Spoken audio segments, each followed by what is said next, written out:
नमस्कार। आज हम एक बहुत ही सुंदर, भावपूर्ण और भक्ति से भरी कहानी में उतरने वाले हैं। ये कहानी है बाबा मोहन राम की, जिन्हें उनके भक्त कलयुग में भगवान कृष्ण का ही एक अवतार मानते हैं।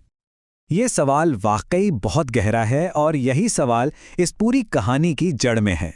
कलयुग यानी आज का ये दौर, जिसे शास्त्रों में चुनौतियों से भरा माना गया है, इसमें भक्तों की रक्षा आखिर कौन करता है? ये कहानी इसी सवाल का एक जवाब देती है, एक ऐसा जवाब जो विश्वास और भक्ति से गहराई से जुड़ा हुआ है। तो चलिए कहानी को शुरू से शुरू करते हैं। बात है हरियाणा राजस्थान के बॉर्डर पर बसे एक इलाके की, बावड़ी क्षेत्र की। एक ऐसा इलाका जो उस समय मुश्किलों से घिरा हुआ था। सोचिए, उस समय ये इलाका हर तरह की परेशानियों से जूझ रहा था। लोग दुखी थे, बीमार थे, हर तरफ डाकुओं का खौफ था। और तो और, जो लोग भगवान का नाम लेना चाहते थे, साधना करना चाहते थे, उनके रास्ते में भी हजार मुश्किलें थीं। माहौल में एक तरह की निराशा छाई हुई थी। और ऐसे ही निराशा से भरे माहौल के बीच एक उम्मीद की किरण जगी। एक असाधारण, एक अद्भुत तेज वाले बच्चे का जन्म हुआ, जिसका नाम रखा गया मोहन राम। कहते हैं, जब उस बच्चे ने पहली बार अपनी आंखें खोली तो चारों तरफ एक नीले रंग का दिव्य प्रकाश फैल गया। ऐसा लगा जैसे नंदलाल कृष्ण का वही नील उजास उतर आया हो। यह पहला संकेत था कि ये कोई आम बालक नहीं है। तो ये तो बस शुरुआत थी। अब देखते हैं कि उनके बचपन में ऐसे कौन-कौन से संकेत मिले जिनसे उनकी दिव्यता का एहसास होने लगा। उनके बचपन की लीलाएं भी बड़ी अनोखी थीं। जहां वो खेलते थे, कहते हैं वहां गायें ज्यादा दूध देने लगती थीं।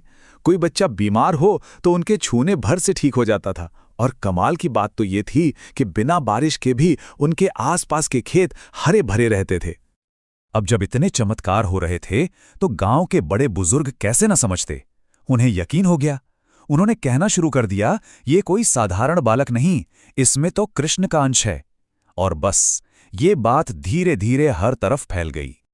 जब मोहन राम बड़े हुए, युवा हुए, तो उन्होंने एक बिल्कुल अलग रास्ता चुना। दुनिया के लिए, लोगों की भलाई के लिए उन्होंने कठोर साधना का रास्ता अपनाया। उन्होंने अपनी तपस्या के लिए जंगल में एक गुफा जैसी जगह चुनी। इसी जगह को खोली कहते हैं। और यही वो जगह है जो बाद में उनकी पहचान बनी, उनका मुख्य स्थान बना।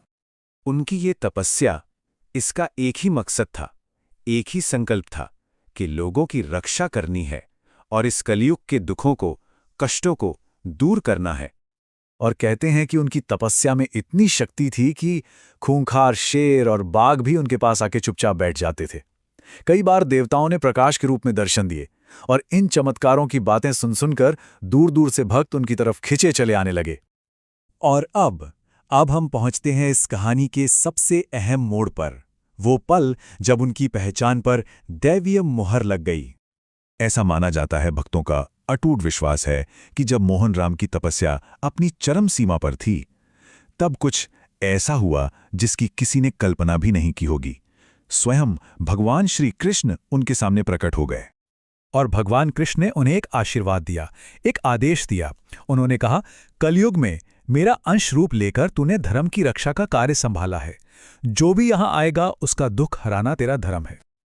और बस इसी दिव्य आशीर्वाद के बाद मोहन राम को वो दो नाम मिले जिनसे आज हर भक्त उन्हें जानता है, कृष्ण अवतारी यानी कृष्ण का ही अवतार, और खोली वाले यानी उस पवित्र खोली में वास करने वाले बाबा। तो ये तो थी उनकी कहानी।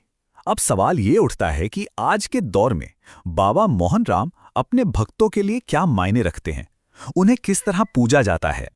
भक्त उन्हें एक बहुत ही सीधे और सच्चे भाव से पूछते हैं, रोग हरो, दुख हरो।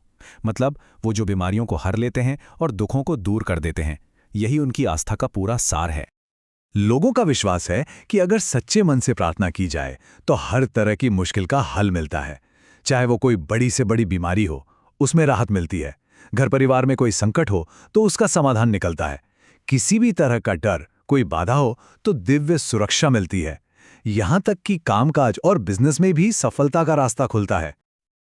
और ये विश्वास सिर्फ कहानियों में नहीं है, ये आज भी उतना ही जीवंत है। ऐसी मान्यता है कि बाबा मोहन राम आज भी रात को अपनी खोली से निकलते हैं और अपने भक्तों के घरों की, उनके आंगन की रक्षा करते हैं। ये एक बहुत ही गहरी आस्था है। तो आखिर में ये पूरी कहानी हमें एक बहुत गहरे संदेश तक ले जाती है। ये हमें अवतार की धारणा को समझाती है कि जब जब धर्म पर संकट आता है, ईश्वर किसी न किसी रूप में आते हैं। और इस कहानी का सार बस इतना सा है कि जहां सच्चे मन की भक्ति हो, वहां कृष्ण स्वयं अपने अंश रूप में धरती पर अवतार लेकर भक्तों की रक्षा करते हैं। तो ये कथा हमें एक सवाल के साथ जोड़ जाती है कि आखिर सच्ची भक्ति की शक्ति क्या है? एक सच्चे विश्वास में आखिर कितनी ताकत हो सकती है?